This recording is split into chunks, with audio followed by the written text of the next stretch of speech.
निधि और सुनिधि दोनों जुड़वा बहनें थीं। बचपन से ही दोनों में बहुत प्यार था। एक दूसरे के साथ रहना, खेलना, हंसना, बातें करना, पढ़ाई भी एक साथ करना, एक से कपड़े पहनना, एक साथ तैयार होना। उन दोनों की जोड़ी को देखकर मोहल्ले और रिश्तेदारी के लोग बहुत तारीफ करते थे। पर स्कूल में उन दोनों को लेकर थोड़ी परेशानी चल रही थी, जिसके लिए उनकी क्लास टीचर उनके पेरेंट्स से बात करना चाहती थी। निधि, सुनिधि, कल पेरेंट्स टीचर मीटिंग है तो अपने मम्मी पापा को बोल देना। ओके मैम, हम बोल देंगे। निधि और सुनिधि दोनों स्कूल के गेट से बाहर आ जाते हैं, पर सुनिधि निधि से कहती है, निधि, तुम मम्मी पापा को पेरेंट्स मीटिंग के बारे में बिल्कुल भी मत बताना।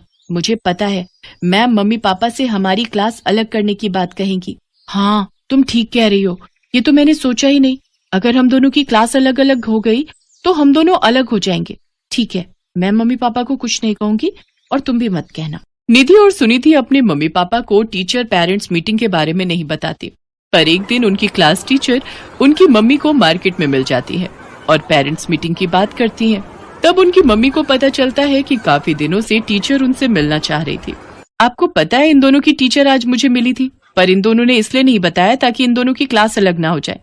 अभी तो दोनों छोटी हैं, बड़े होकर भी इन्होंने साथ रहने की जिद की तो। मम्मी, हम दोनों हमेशा साथ रहेंगे। हाँ मम्मी, हम हमेशा साथ रहेंगे। कोई नहीं जानकी, बच्चियां हैं, बड़े होकर समझ जाएगी। वक्त के साथ दोनों बहनें बड़ी हो गईं। दोनों के लिए अच्छे घरों के रिश्ते आने लगे। निधि और सुनिधि के मम्मी पापा चाहते थे कि दोनों के लिए अच्छा रिश्ता मिल जाए। निधि एक स्कूल में टीचर थी, जबकि सुनिधि एक बैंक में नौकरी करती थी। दोनों के लिए अच्छे रिश्ते आ रहे थे, पर निधि और सुनिधि दोनों ही हर रिश्ते के लिए मना कर देती थी। क्या हुआ निधि? लड़का बहुत अच्छा था, फिर तुमने रिश्ते के लिए मना क्यों कर दिया बेटिया? बस ऐसे ही, वो मुझे अच्छा नहीं लगा। मैं सब जानता हूँ, ये तुम दोनों की चाल है, इसलिए तुम दोनों हर रिश्ता मना कर देती हो। ऐसे कैसे चलेगा जी? आप इन दोनों के लिए रिश्ते लाते रहोगे, दोनों मना करती रहेंगी। हेलो जी, बोलिए जी। ओह, थैंक यू सो मच, आपने मेरी बहुत बड़ी मदद कर दी। मैं आपसे कल मॉर्निंग में बस स्टॉप पर मिलती हूँ जी। Okay okay. क्या हुआ निधि, तुम इतनी खुश क्यों हो गई? किसका फोन था? अरे, आज सुबह बस स्टॉप पर मेरा पर्स गिर गया था। मैं जल्दी में थी, मैंने ध्यान नहीं दिया, और यहाँ घर आई तो ये सब हो गया, तो मैं तुम्हें बताना ही भूल गई।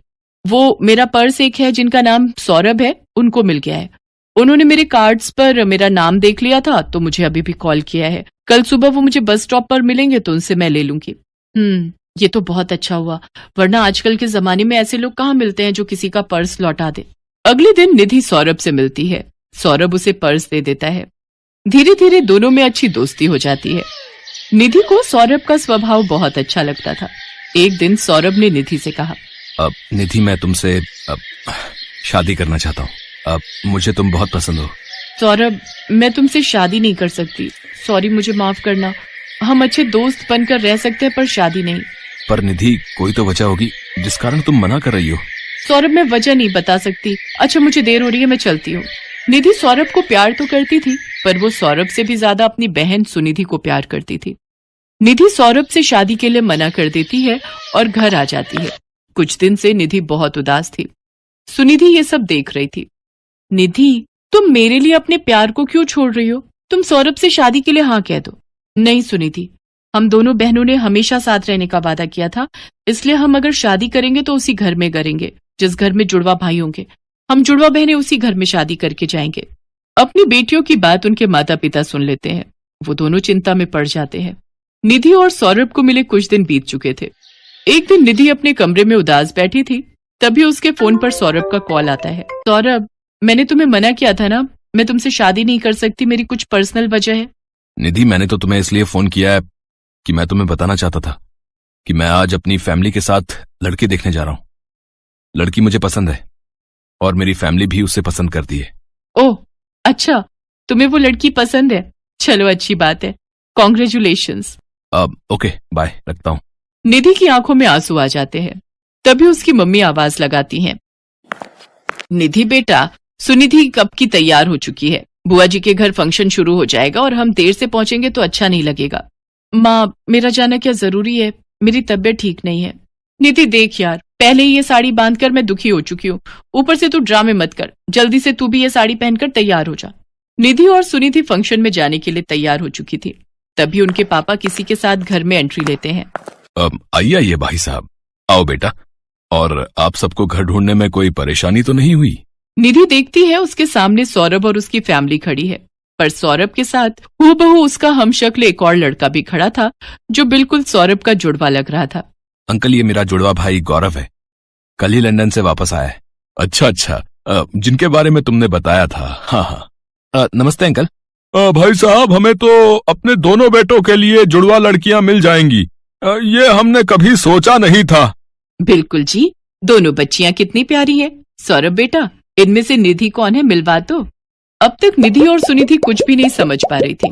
बुआ जी के घर फंक्शन में जाना तो एक बहाना था, और सौरभ ने जो फोन किया था कि वो लड़की देखने जा रहा है, सच तो ये था कि वो लड़की निधि ही थी। निधि सुनिधि के पिता सब कुछ बताते हैं। एक दिन निधि के फोन पर सौरभ का फोन आया था।